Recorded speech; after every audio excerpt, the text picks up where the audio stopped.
Hello नमस्कार दोस्तों, आप लोगों का अपना यूट्यूब चैनल रोजगार 7590 में स्वागत है। आज आप लोगों को बताने वाले हैं कि देखिए काफ़ी ऐसे कैंडिडेट हैं जिनका एग्ज़ाम नहीं हो पा रहा है, नहीं दे पा रहे हैं, काफ़ी दिक्कत आ रही है। एग्ज़ाम सेंटर पहुंचने के बावजूद भी, टाइम से पहुंचने के बाद भी उन्होंने काफ़ी तैयारी करके गए थे कि हमारा एग्ज़ाम होगा, तो फिर भी वो एग्ज़ाम नहीं दे पा रहे। काफ़ी रो रो के उनका बुरा हाल हुआ है और क्या गलती उन्होंने किया है, जो गलती आपको नहीं करनी होगी, इसके बारे में आपको हम पूरे डिटेल से जानकारी प्रोवाइड कराते हैं। तो जितने लोग चैनल पे पहली बार आए होंगे, चैनल को सब्सक्राइब कर लीजिएगा, वीडियो को लाइक शेयर कर दीजिएगा। रेलवे से जुड़ी सभी जानकारी आपको यहाँ पे देखने को मिलती रहती है, चाहे अप्रेंटिस हो या रेलवे की कोई संविदा भर्ती हो या आपकी कॉन्ट्रैक्ट बेसिस पे जो वैकेंसी आती हो या गवर्नमेंट जॉब जो भी आती है या एग्जाम हो, सभी जानकारी आपको यहाँ पे देखने को मिलती रहती है। तो आइए बिना समय गंवाए आपको हम पूरी जानकारी बताने वाले हैं कि जितने भी लोग ग्रुप डी का फॉर्म अप्लाई किए हैं, क्या क्या सावधानी उनको रखनी होगी एग्जाम से पहले और डीवी तक।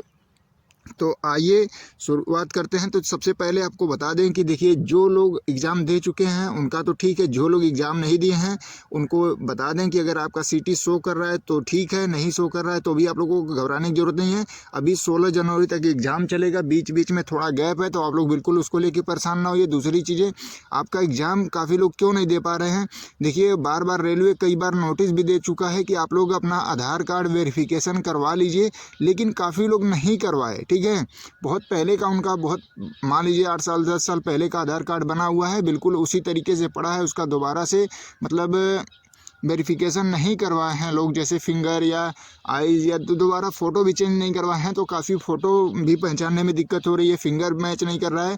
तो ये सारी समस्याएं बनी हुई हैं। रेलवे इसके पहले कंटिन्यू नोटिस पे नोटिस दे के मतलब आप लोगों को अलर्ट किया था कि एएलपी टेक्नीशियन एग्ज़ाम देने के बाद ही आपको बता दिया गया था, लेकिन कुछ लोग ऐसे थे कि जिनको कोई फ़र्क नहीं पड़ता है, चाहे आप कितना हो बताइए, उनको अदर रील देख लेंगे, लेकिन जो जानकारी की इन्फॉर्मेशन होती है देखते नहीं है। फिर वहाँ जाके जब एग्ज़ाम नहीं दे पा रहे हैं तो कॉल कर रहे हैं कि सर आप कैसे करें, कहाँ पे बात करनी होगी, हेल्पलाइन पे बात करने पे हमारा क्या होगा। तो देखिए, जब वहाँ पे आपका फिंगर ही नहीं मैच करेगा, नहीं उठाएगा, तो फिर आप एग्ज़ाम नहीं दे सकते, कहीं भी बात कर लीजिए। ठीक है, अगर आप लोगों का एग्ज़ाम अभी 10 दिन 12 दिन है, यानी अभी शोर भी नहीं कर रहा है, तो आप लोग एक बार अपना मतलब फिंगर चेक कर लीजिए कि काम कर रहा है कि नहीं कर रहा है। क्योंकि देखिए, अगर आपको वहाँ पहुँचने के बाद आपका आधार कार्ड अगर नहीं वेरीफाई हो रहा है, नहीं उठा रहा है, या फ़ोटोज़ में काफ़ी पुरानी है, तो उसके साथ साथ आप आधार कार्ड के साथ साथ पैन कार्ड या ड्राइवर लाइसेंस कोई एक और मतलब डॉक्यूमेंट लेके जाइएगा सर। ठीक है, जिससे आपको वेरीफाई किया जा सके, नहीं तो फिर आप लोग भी एग्ज़ाम से होंगे वंचित। क्योंकि काफ़ी कैंडिडेट हर सेंटर पे ऐसे देखने को मिल रहा है, और कुछ लोगों का वेरीफाई भी हो रहा है तो काफ़ी देरी तक मतलब बहुत समय ले रहा है, उससे भी काफ़ी लोग परेशान हैं। तो आप जितने भी लोग ग्रुप डी का एग्ज़ाम देने वाले हैं, आप लोगों से रिक्वेस्ट है कि आप लोग ये सारी सावधानियां रखिए और अपना डॉक्यूमेंट खुद सही करवा के रखिए। आप लोग अगर तैयारी कर रहे हैं गवर्नमेंट जॉब की, तो आप जाएंगे, गवर्नमेंट अपनी जिम्मेदारी देगी, इतना बड़ा जिम्मेदारी वाला आपको काम देगी, तो फिर आप लोग इतने लापरवाह रहेंगे तो कैसे होगा। तो आप लोग खुद अभी से जागरूक नहीं हैं, बताइए। काफ़ी कैंडिडेट फ़ोन करके कह रहे हैं कि सर हमारा तो मान लीजिए सब कुछ हुआ था, वेरिफिकेशन भी हुआ था, लेकिन वहाँ पहुँचे तो वहाँ फिंगर नहीं उठा रहा है। तो ठीक है, आप लोग देख लीजिए अपना काम कर रहा है कि नहीं कर रहा है। फ़ोटो ज़्यादा पुराना है तो उसको अपडेट करवा लीजिएगा, क्योंकि आप लोग अब एग्ज़ाम से मान लीजिए, एक तो जब से 1 साल होने वाला है, वैकेंसी आई, फॉर्म भरे, फिर उसके बाद आप लोग गए एग्ज़ाम देने, फिर वहाँ एग्ज़ाम नहीं दे पा रहे हैं। अब तक तो कोर्ट केस के चक्कर में फंसी हुई थी, तो काफ़ी लोग परेशान थे कि चलो वैकेंसी बढ़ जाए। जब वैकेंसी भी नहीं बढ़ी, कोर्ट केस टलता रहा। तो ये समस्या बनी थी कि किसी तरीके से एग्ज़ाम करा ले, कम से कम अगली वैकेंसी भी तो आ जाए, इसमें नहीं तो अगले में होगा। तो इन सारी चीज़ों को देखते हुए भी अगर इतना समय मिला आपको, 8 से 10 महीने का समय मिला तैयारी करने का, डॉक्यूमेंट अपना सब कुछ कंप्लीट करने का, सारा चीज़ आप लोग कर सकते थे इतने दिनों में। लेकिन आप लोग अगर लापरवाही किए हैं, तो अभी भी जिन लोगों के पास मौका है तो आप अपना चेक कर लीजिए, आधार कार्ड ठीक है कि नहीं है, वेरीफाई है कि नहीं है, फिंगर आपका उठा रहा है या नहीं उठा रहा है, बहुत बचपन का अगर बना होगा तो उसको वेरीफाई करा लीजिए। तो आप लोग इन सारी सावधानियों को देखते हुए सतर्क रहिए।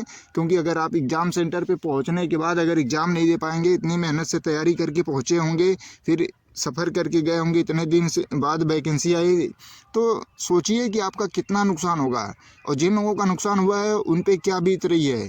तो ये जानकारी आपके लिए इसीलिए बनाई गई थी कि जिन लोगों के साथ ऐसी समस्या होने वाली हो, तो आप लोग पहले से ही सतर्क हो जाइए। अगर आपका बहुत ज़्यादा आधार कार्ड पुराना है 8 से 10 साल, तो आप लोग उसको अपडेट करा लीजिए, अपना दोबारा से वेरीफाई करा के ही जाइए, क्योंकि अगर वहाँ पे दिक्कत होगी तो एग्ज़ाम सेंटर पे अगर मैच नहीं करेगा तो किसी भी हालत में अंदर नहीं जाने दिया जाएगा, क्योंकि एग्ज़ाम बिल्कुल पारदर्शिता से कराया जा रहा है। तो आप जितने कैंडिडेट हैं, चाहे आईटीआई हों, अप्रेंटिस हों, तो ये सभी के लिए है, क्योंकि देखिए इसमें आईटीआई और अप्रेंटिस ही ज़्यादा लोग जुड़े थे, इसलिए हमने आईटीआई और अप्रेंटिस को ही बताया। लेकिन बाकी जो लोग 10वीं पास हैं, अगर वो भी लोग वीडियो देख रहे हैं, तो ऐसा नहीं है कि उनके लिए जानकारी नहीं है, सभी के लिए, जो लोग ग्रुप डी का फॉर्म भरे हैं सबके लिए है, ठीक है।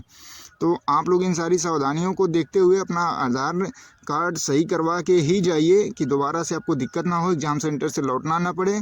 और जिन भी साथी का एग्ज़ाम सेंटर शो नहीं कर रहा है, बिल्कुल आप लोगों से बार बार हम बता रहे हैं, घबराइए नहीं। काफ़ी आप लोग परेशान हैं, मैसेज कर रहे हैं, तो आप लोग कह रहे हैं कि 12 तारीख तक दिखा दिया, लेकिन अभी तक आपका नहीं दिखाया। 12 तक नहीं, अगले 16 तक है। ये 12 दिसंबर तक अभी आपका सिटी शो कर रहा है जिनका एग्ज़ाम है, लेकिन उसके 1 महीने बाद तक एग्ज़ाम चलेगा। तो आप लोग इतना परेशान ना होइए। जितने भी लोग ग्रुप डी का फॉर्म भरे हैं, केवल और केवल अच्छे से तैयारी करिए।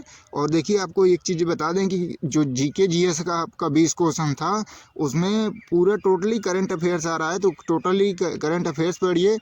एक आध क्वेश्चन अगर कहीं आर्टिकल से, या मान लीजिए प्राचीन इतिहास हो या आधुनिक इतिहास हो, इस तरीके से आ सकता है, लेकिन बाकी पूरे करंट आ रहे हैं। तो आप लोग जिनका एग्ज़ाम लेट है, तो उनको ये सारी भी चीज़ें मौका मिल गया है कि रिवाइज कर सकते हैं।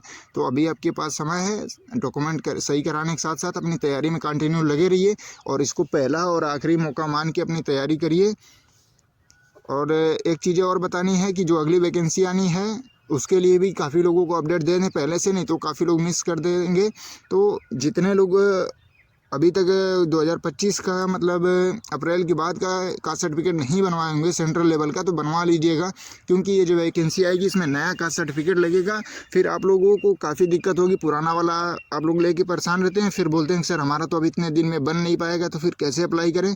क्योंकि पहले ये होता था कि चलिए पुराना वाला ही लगा दीजिए, लेकिन उसमें जब आपका डेट चूज करने को आता है कि कितने डेट को आपका जारी किया गया है, लेकिन अप्रैल के बाद का डेट ही नहीं शो करता है, तो फिर आप पुराना वाला लगा भी नहीं सकते हैं, ठीक है। तो आप लोगों से ये रिक्वेस्ट है कि अगर नई वैकेंसी में आपको फॉर्म भरना है, तो आप लोग अपना कास्ट सर्टिफिकेट सेंट्रल लेवल का बनवा लीजिएगा, जो ओबीसी एसटी एससी से बिलोंग करते होंगे। और सारी डॉक्यूमेंट की सावधानियां आप लोगों को खुद जिम्मेदारियों से निभानी होगी। बाकी कोई नहीं आएगा, फॉर्म नहीं भर पाएंगे, एग्जाम नहीं दे पाएंगे, तो कोई और जिम्मेदार नहीं है, रेलवे बोर्ड नहीं है। रेलवे बोर्ड खुद आपको बार बार अलर्ट करता रहता है, टाइम टाइम पे आधार कार्ड वेरीफाई के लिए सबको मैसेज तक आ गया था नोटिस के साथ साथ, लेकिन आप लोग नहीं करवा रहे हैं, तो उसके जिम्मेदार आप होंगे। एग्जाम से वंचित होंगे तो उसके जिम्मेदार आप होंगे, ठीक है। बाकी यही अपडेट आई थी, काफ़ी कैंडिडेट परेशान थे, उनका एग्ज़ाम छूट गया था। तो आप लोग ऐसी गलती ना करना। और जो लोग चैनल पे पहली बार आए हैं, चैनल को सब्सक्राइब कर लीजिएगा। रेलवे से जुड़ी सभी जानकारी आपको यहाँ पे मिलती रहती है। अगर कोई भी डाउट हो, दिक्कत हो, तो आप लोग कमेंट करके या व्हाट्सएप पे मैसेज करके जानकारी ले सकते हैं। धन्यवाद।